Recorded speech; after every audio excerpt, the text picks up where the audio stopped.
And now we're entering the chapter on ecosystems. And this is an iconic image for ecosystems because it is a representation of work done by Raymond Lindemann, where he looked at the energy flux between different compartments in a small lake. And Lindemann just finished his PhD, and this work was rejected in ecology initially, and then he passed away from not sure what it was, maybe liver, but in any case, in his 20s he passed away.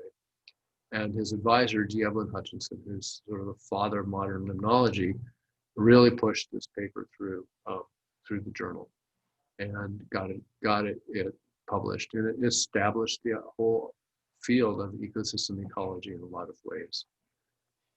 Another thing that's interesting here is that we can use this and think about some of the stuff we saw prior.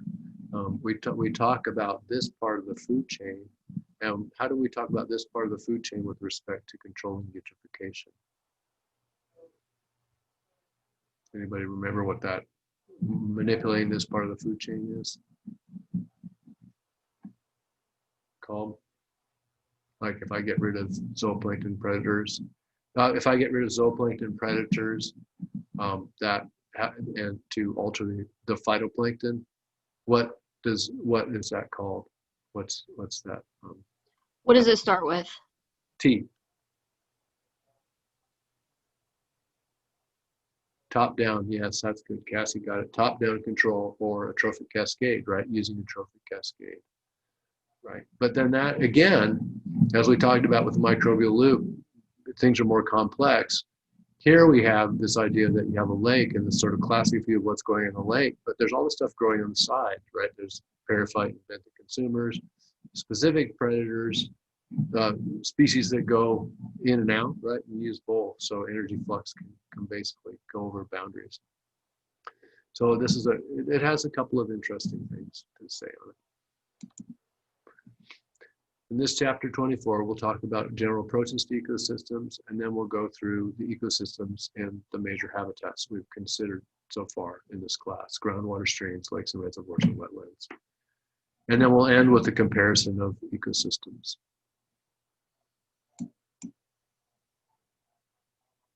So we'll first talk about trophic levels, then energy flux budgets, the fact that efficiency of trophic levels is not 100% and what that means, and nutrient budgets.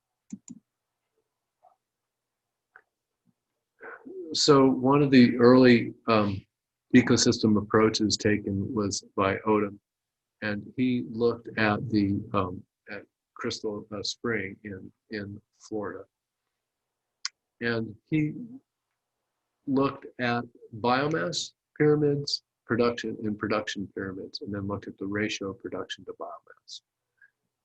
And in this particular area, there's a lot of macrophytes in the spring. And oh yeah, that's one thing. Remember, the spell checker in the quiz thing always turns macrophytes into macrophages. And so you need to be careful when you write macrophytes in quizzes. It doesn't have it in macrophytes in it. So we see that we really do have a biomass pyramid in this particular case, where the mass of the producers is far greater than the mass of the herbivores, and the carnivores are even smaller than that. The top carnivores are even smaller than that. But the other thing to notice is that the decomposers also have a very, very small size. Now, if in B we look at production, and how much goes to growth and how much goes to respiration.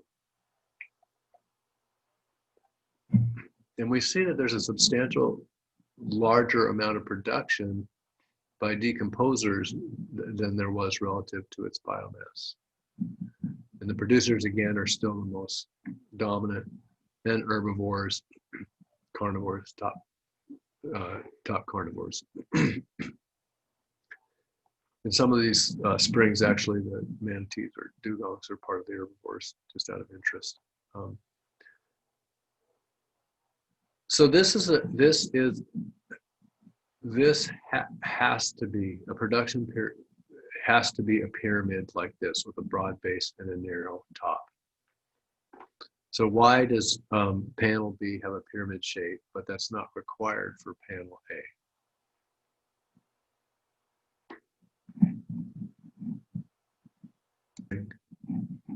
Need enough biomass to generate detritus, not enough nutrient in panel A.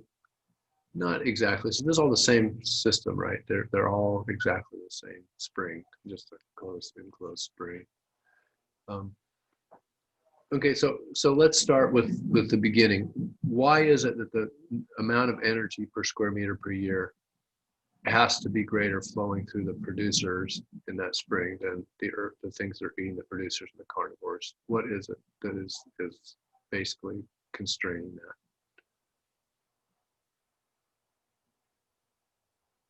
that? Yeah, Gabriel actually, in his answer, he actually really kind of got zoomed in on it. That panel B is based on production, right?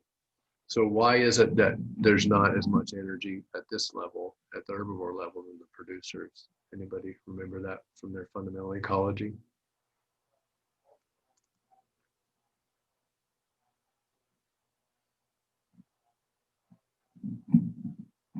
And I can give a hint, efficiency.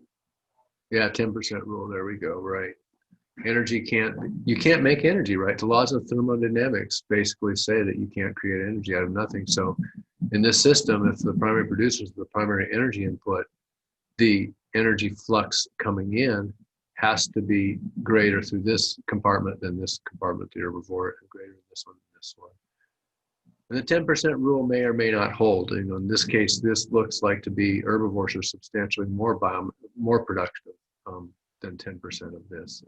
You know, so what is it, 20,000, and they're about 5,000, so they're maybe a sixth as much. So that's a little bit more efficient than that rule, and it's not a great rule of thumb, but. And you know, in contrast, the decomposers here, very, very small biomass, right? And they're made of mostly microbes. But if you look at the flux, the amount of stuff coming through there, all the dead material that they're eating up, maybe leaves falling in from outside, they're really cranking through it, right? If you look at the productivity to biomass, they're super productive. Okay, so this is the idea that rate and mass are not the same. So an energy pyramid, if you get all the energy sources, has to be a pyramid. A biomass doesn't have to be a pyramid. It could be shaped differently. So you can imagine a system where a bunch of leaves are dumping in all the time, right? And you had really fast microbes that are eating those leaves, but then the shredders were eating those, and the biomass could be substantially greater than the microbes, right? You can have an inverted food pyramid if you want to think about it. So the amount is different than the rate, and what we've seen that already in class when we talked about uptake of nutrients, right? That you can have a small amount of nutrient of phosphate in the water, but if it's turning over really quickly, you can have a eutrophic lake. It's how much phosphorus there is altogether that it's really important.